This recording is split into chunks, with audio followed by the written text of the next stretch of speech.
statsminister. Birgitte Nyborg Christensen præsenterede for kort tid siden Danmarks nye regering. Men her er det så. Danmark har fået en ny regering.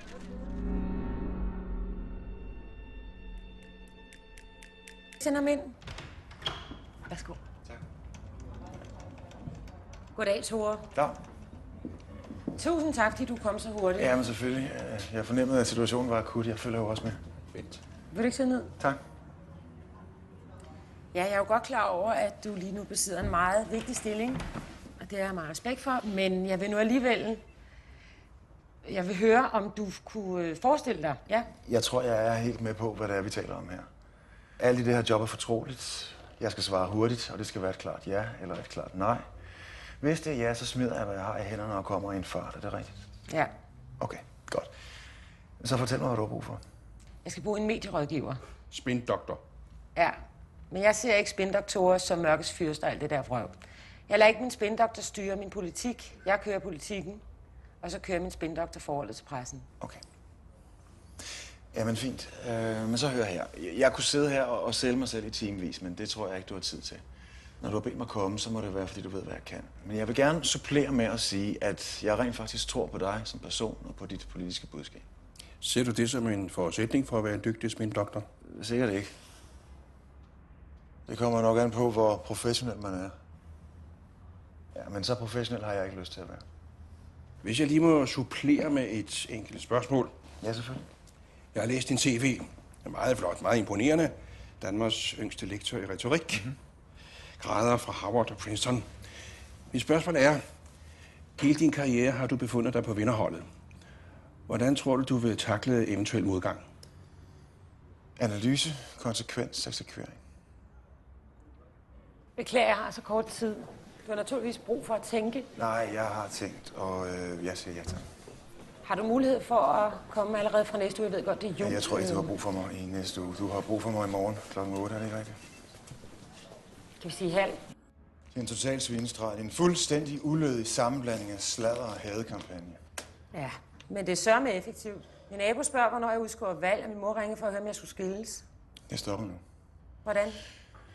TV1 spørger, om vi vil møde Lausen i en direkte tv-debat. Gerne. Det kan du ikke. Du er statsminister. Han er redaktør på Formiddagsbladet. I er ikke på niveau. Det vil virke som en svaghedstegn. Men jeg kan møde ham.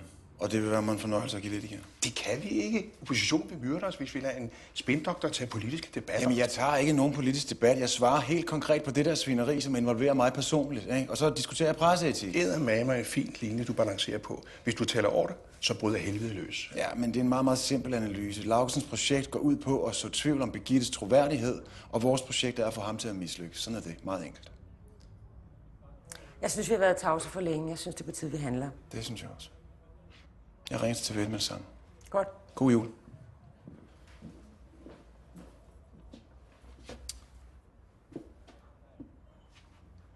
Laugesen er livsfarlig. For meget tv-erfaring har Tore. Manden er lektor i retorik.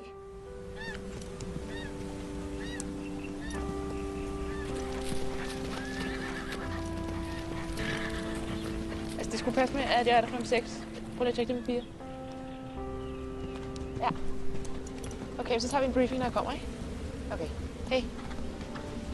Du tager også med til julefrokost hos morfar i morgen, ikke? Hvor de lige ringet og spurgt, om jeg kan tage et stort interview i aften. Der er en, der er blevet syg. Så jeg har fået et fly om 2 timer. Morfar bliver så skuffet. Ja, det ved jeg godt, men...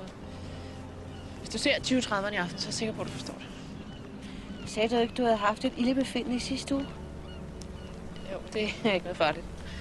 Folk dør rent faktisk af stress. Det er ikke stress. Du arbejder altid, Katrin. Det er ikke stress, mor. Jamen, skat, det ved du da ikke. Jo, det ved jeg. Du er gravid. Lille skat. Hvor langt er du?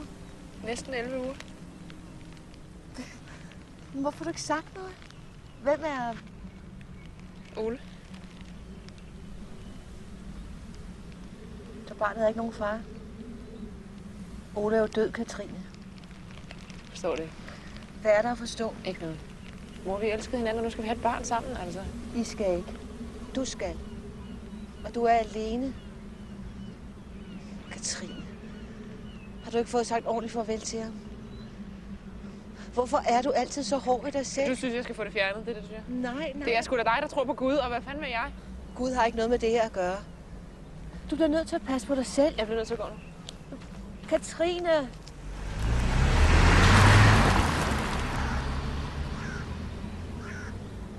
Okay, tak. Er du klar til at gå på i aften?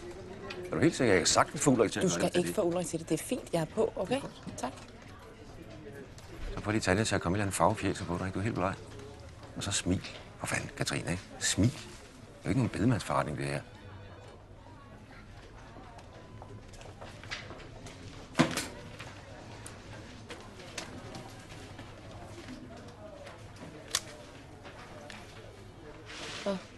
Har du ikke sagt det til ham?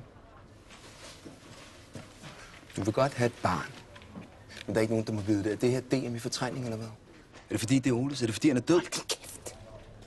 Og i dag sætter Laugesen så en forside på avisen med et billede af dig, statsministeren, og en overskrift, der antyder en flørt mellem dig og Birgitte Nyborg. Hvad siger du til det, Thor Gudme? Jamen, det er jo helt groteske insinuationer, og det er helt uden bund i virkeligheden, men det viser sådan set meget godt, hvilket niveau Express' kritik af statsministeren befinder sig på. Og hvilket niveau er det?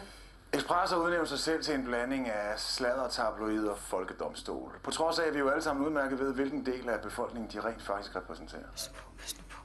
Det synes jeg er meget interessant. Hvilken del af befolkningen er så det?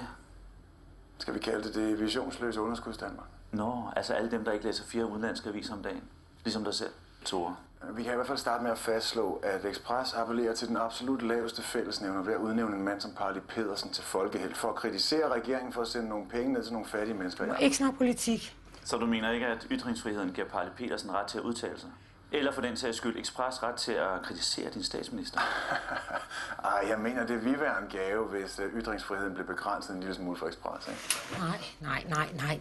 Det må jeg sige. Du står altså her som statsministerens medierådgiver og taler for, at vi begrænser ytringsfriheden. Laugesen, Er det ikke det, du siger, Thor Gudme? Nej, jeg siger, at Laugesen han sidder som chefredaktør på Express for at fremme sin egen politiske karriere. Det synes jeg, hans bestyrelse skulle kigge en lille smule på. Og jeg kan love, at statsministeren, som jo også er pressens minister, meget gerne vil gå ind i den sag. Nej. Hold nu din kæft, Thor. Så lige nu tror du mere for mig fyret, hva'? Ligesom alle de andre, der siger din statsminister imod. Jeg får at vide, at vi desværre ikke når at få en sidste kommentar her. Det kunne ellers være interessant at høre, hvad Tore mener med alle de fyringer,